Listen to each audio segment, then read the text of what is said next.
Okay, and Dave, I didn't get a chance to specifically ask you about this. So just very quickly, what did you think of that joke? It was hilarious. It was a great joke.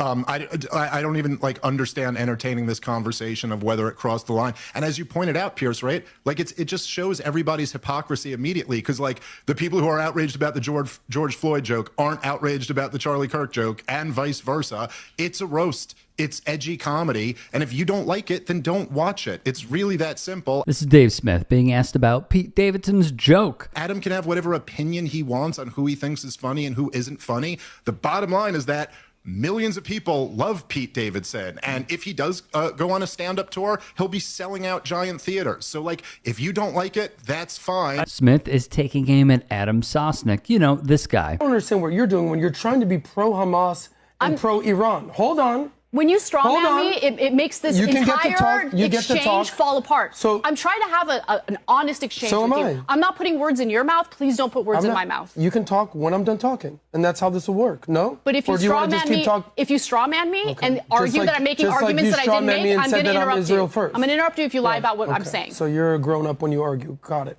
I am a grown-up, yeah. Okay. Go ahead. So you seem very emotional, and I threw you a tissue just in case. I also have a tampon. Adam. In case you need a tampon. Adam, she's going to beat the out of you. That's fine. That's fine. It's a tampon just in case you start crying. Listen, I'm not deterred by your ridiculous juvenile attacks. Let's have an argument about the actual facts. Israel is fighting terrorists. Pete does it. The goal when Pete tells that joke isn't like to get people to walk out. It's to kill, to make it as edgy as possible and still hit you with a big punchline. And that's it. That's the way comedy works. It's a discussion between the comic and the audience. Well, I'll say that joke was the reason that we're having this discussion right now is because the joke was actually, in my opinion, Dave, you're entitled to yours, not funny. It was completely offensive.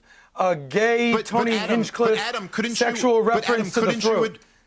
But Adam, couldn't you acknowledge, like, and I'm not trying to take a shot at you here, you failed out of being a stand-up. Well, you failed out of stand-up comedy, and Pete Davidson became a multi-millionaire famous success from it. So maybe you're not in a position to determine whether it's good comedy or not. That's the knockout punch, folks, right there. So what did Pete Davidson say?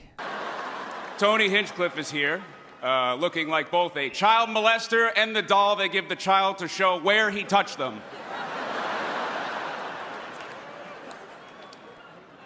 Tony reminds me of Charlie Kirk, in that he's definitely been on camera letting a guy unload in his throat. Oh, you don't know me? You don't know me? Yeah. Yeah. Kill Tony. Please, someone. Kill Tony. Tony, nothing you say tonight will hurt my feelings. I was in a beef with Kanye, so I've taken shots from better gay Nazis. Now, there's a lot of backlash for Tony Hinchcliffe because he said this. He got into a fist fight on a private plane, proof that no matter how much money black people have, they're still just gonna act like ninjas. Always fighting. You've done good though, Kevin. The black community is so proud of you right now. George Floyd is looking up at us all, laughing so hard that he can't breathe. Steven Jackson, NBA champion and friend of George Floyd's, would weigh in. One thing about it, you can't tell people what to be offended by and what not to be offended by. Everybody laughing until it's their family member that get murdered. Then it ain't funny. Then it ain't funny when it's your family member. It's funny when it's everybody else's family member, and it's cool when it's everybody else's family member. When they come to your doorstep, you want everybody to feel a certain way. See, I rode for my brother. Didn't take a dime from nobody. Risked everything I had going on in real time. No cap, no lies. 29 different states marching for my brother. Didn't take a dime from nobody.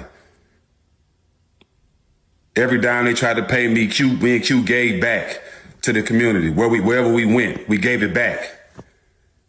So you can't tell people that risk things and that really love somebody to feel a certain way when he's disrespected.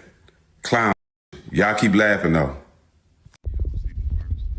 You got these motherfuckers that ain't never done in life, that's unproven, that can't even change their own circumstances, life kicking them in the ass, and they go on other people's page and try to convince them to crash out for their entertainment.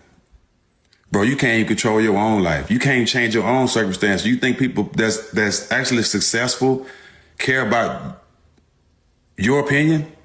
Sorry, they don't. Y'all be embarrassing yourself. Just be a fan. But if you think people finna take your opinion and crash out for your entertainment, dog, you have to be the dumbest person ever, bro. Nobody cares about your opinion at all, first off. But if you think people finna listen to you and crash out so you can be entertained, that's why you're in the position you're in now. That's why life kicking you in the ass right now. You know what I'm saying? You want to tell somebody what else to do, but you can't even help your mama bring the groceries in the house or buy her a new house. Y'all clowns. As did George Floyd's brother. The reason why I felt kind of uneasy is because I was trying to figure out what did that have to do? What kind of punchline was that? Stick to just who you supposed to be roasted. That's just my feeling on it. You know, my thing with Kevin, and I'm a fan. I'm a fan of Kevin Hart. The dude is really funny. You know what I'm saying? I feel like my family and their friends, they said, you know, it should have had not the Will Smith action, but the Will Smith energy. Where you stand up and be Kevin Hart should have responded differently. Right. Responded right then and there, like, well, wait, hold up. Because I remember Kevin Hart and a few other celebrities was at the Minnesota funeral. You know what I'm saying? So I feel like in that respect, like, wait, hold up. That one is too far. Then there's Michael Che. He deleted it, but this was the contents of his posts on IG, mocking the entire thing. Let's do a roast celebrating the career of the most successful black comic in the last 10 years, referencing Kevin Hart. I love that. Who should we get to write it? The next slide would show the writers. White guys and black people joke different, he wrote in the screenshot. Black guy roasts like, look at this N-word shoes. White roasts are like slavery, math, slain teens, sex crimes, slurs, family secrets. White guys don't give a blank about their shoes. This from the Daily Beast is also very important. A community note on the post identifies the pictured writers as those hired to write specifically for Shane Gillis. They are Nick Mullen, J.P. McDade, Mike Lawrence, Dan St. Germain, and Zach Amico.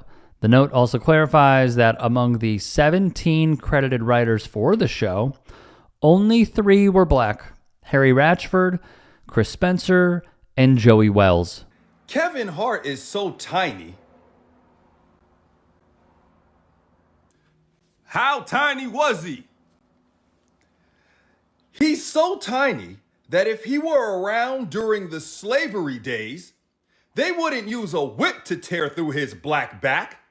They'd use dental floss.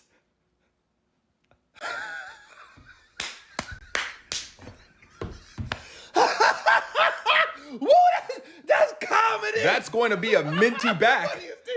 The funniest thing I've ever heard in my life. I swear to God, I'm not faking this laugh. That's funny. It's great that we're all here together to celebrate freedom of speech.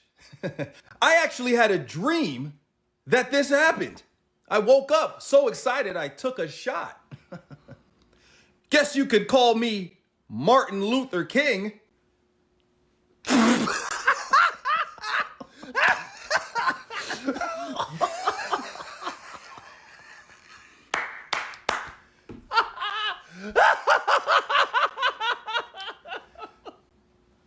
I see there's a lot of black women in the audience tonight. Wouldn't it be crazy if I snuck into your house and shot you while you were sleeping? You get it? If you can and are willing, please become a paid member here at TYT Sports. And or go to tyt.com/join. In addition, you can follow me on Twitter, Instagram, and TikTok. Appreciate it. Have a great day.